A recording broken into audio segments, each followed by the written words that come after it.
Setelah meraih posisi ketiga klasemen pada 2020 dan posisi 4 tahun lalu, McLaren musim ini mengalami kemunduran yang cukup signifikan.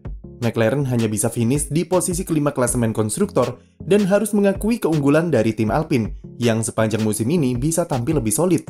Padahal, dengan kemenangan yang mereka raih musim lalu di Monza, memberikan semacam ekspektasi yang lebih kepada McLaren untuk bisa kembali ke papan atas seperti dahulu kala.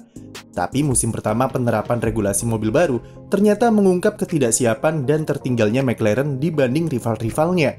Sebenarnya, apa penyebab tim legendaris ini tidak bisa mewujudkan ekspektasi publik dan gagal mencapai target di tahun 2022? McLaren mengawali musim dengan beragam macam masalah yang melanda mobil mereka. Masalah pertama yang dialami dan paling berpengaruh di awal musim adalah problem di bagian rem. Masalah ini muncul pertama kali di tes pramusim Bahrain.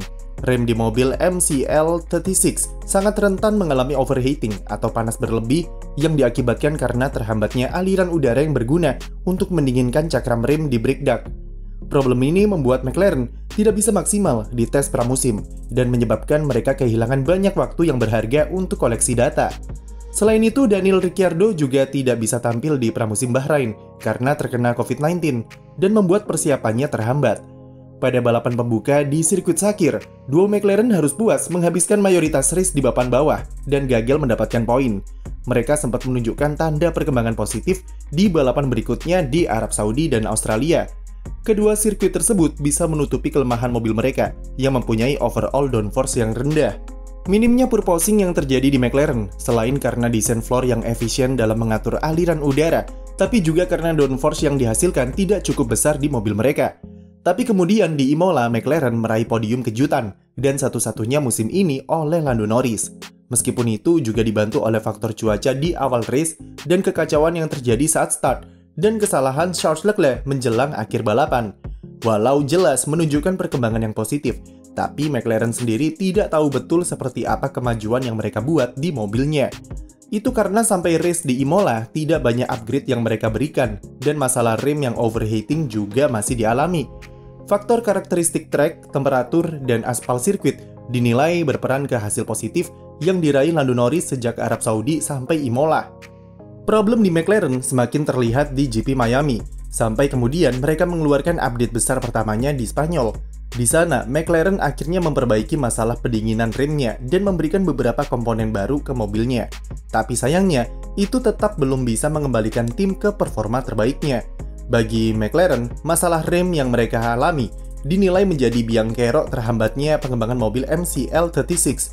Tim harus mencari solusi untuk pendinginan rem mereka yang alami masalah dan butuh waktu sampai 2 bulan untuk memperbaikinya. Waktu selama itu bisa digunakan untuk mengembangkan mobil lebih jauh lagi dan bisa dimanfaatkan McLaren untuk mengungguli tim Alpine. Selain mubazir waktu, perbaikan rem juga menghabiskan banyak sumber daya bagi McLaren, baik itu secara material bahan ataupun uang. Walaupun sudah bisa menunjukkan progres yang bagus, tapi nampaknya itu tidak cukup untuk mengungguli Alpine di klasemen konstruktor. Kemunduran McLaren tahun ini mungkin disebabkan karena usangnya teknologi yang mereka gunakan dalam pengembangan mobil, apalagi dalam menghadapi regulasi baru 2022. Hal tersebut sebenarnya sudah diprediksi sejak tahun lalu, di mana McLaren akan mengalami defisit karena infrastruktur yang ketinggalan zaman. McLaren dalam 10 tahun terakhir masih memakai fasilitas wind tunnel milik Toyota di Jerman, karena keterbatasan dari fasilitas yang mereka punya. Masalahnya adalah, wind tunnel milik Toyota tidak secanggih dan sekuat fasilitas yang dimiliki oleh tim seperti Mercedes atau Red Bull. Selain itu, secara logistik, tentu sangat mubazir waktu karena harus mengirimkan model sasis mobil dari Inggris ke Jerman untuk uji aerodinamika. Simulator, yang dulunya adalah sebuah teknologi inovatif yang dibuat McLaren, sekarang sudah tergolong tua dan tertinggal dari tim-tim lain. Melihat usangnya fasilitas dan infrastruktur yang mereka punya, maka tak heran jika McLaren musim ini mengalami kemunduran dengan mobil generasi baru. Lando Norris memang bisa meraih predikat sebagai best of the rest atau pembalap terbaik di papan tengah, tapi raihan poinnya musim ini lebih rendah dari apa yang ia dapat musim lalu. Pencapaian Norris juga dibantu oleh rentetan nasib sial yang dialami oleh Fernando Alonso. Seperti yang kami bahas sebelumnya, andaikan Alonso tidak apes, mungkin poinnya sudah unggul jauh di atas Norris. Satu kelemahan lain dan permasalahan yang tidak bisa McLaren atasi sepanjang musim ini adalah mereka terlalu mengandalkan satu pembalap saja sebagai ujung tombak. Lando Norris memikul beban tim sepanjang musim 2022 seorang diri, dan itu jelas tidak bagus bagi McLaren. Daniel Ricciardo sayangnya tidak bisa diharapkan dengan kesulitan yang tidak ada ujungnya. McLaren sudah membantu sebisa mungkin dan memberikan kesempatan bagi pembalap Australia ini untuk kembali ke performa terbaiknya. Tapi sayangnya itu semua percuma dan penampilannya di musim 2022 lebih jeblok dari tahun lalu. Mobil regulasi baru yang lebih understeer membuat semua adaptasi yang dilakukan Ricciardo di musim 2021 menjadi percuma dan seakan-akan menekan tombol reset. Secara statistik, perbedaan yang sangat jauh terlihat antara Lando Norris dan Ricciardo.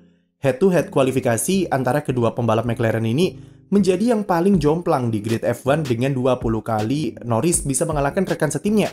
Ketika balapan, perbedaan performa keduanya juga sangat berbeda jauh. Norris lebih sering menghabiskan balapan dan finish di urutan 8 besar. Sedangkan Ricciardo untuk masuk ke zona poin saja masih kerepotan.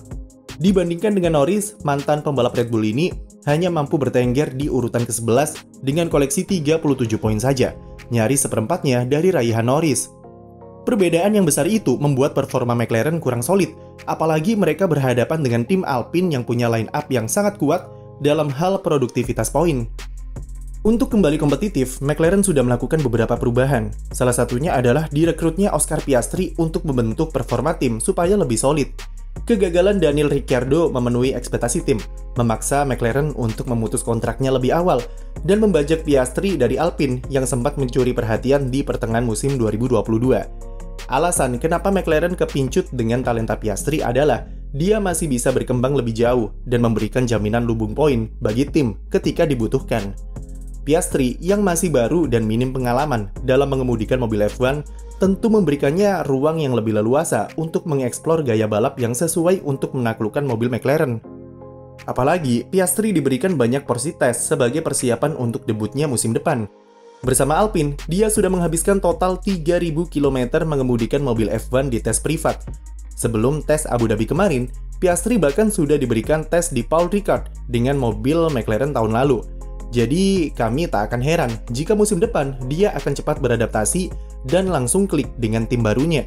Secara fasilitas, McLaren juga sudah memulai proyek untuk membangun wind tunnel baru milik mereka sendiri. Sebenarnya proyek ini sudah direncanakan sejak tahun 2019, tapi kemudian ditunda karena adanya pandemi dan kembali dilanjutkan akhir tahun lalu. Tetapi fasilitas baru ini diprediksi akan selesai pertengahan tahun depan dan baru terasa efeknya di musim 2024 mendatang. Beberapa infrastruktur di McLaren rencananya juga akan diperbarui supaya bisa mengejar ketertinggalan mereka dengan tim-tim papan atas. 2022 bukanlah musim yang membanggakan bagi McLaren, tapi kegagalan ini bisa menyadarkan McLaren kalau mereka tertinggal jauh dari rival-rivalnya. Selama belum ada perubahan yang signifikan, maka kembali ke papan atas hanyalah sekedar impian dalam angan-angan.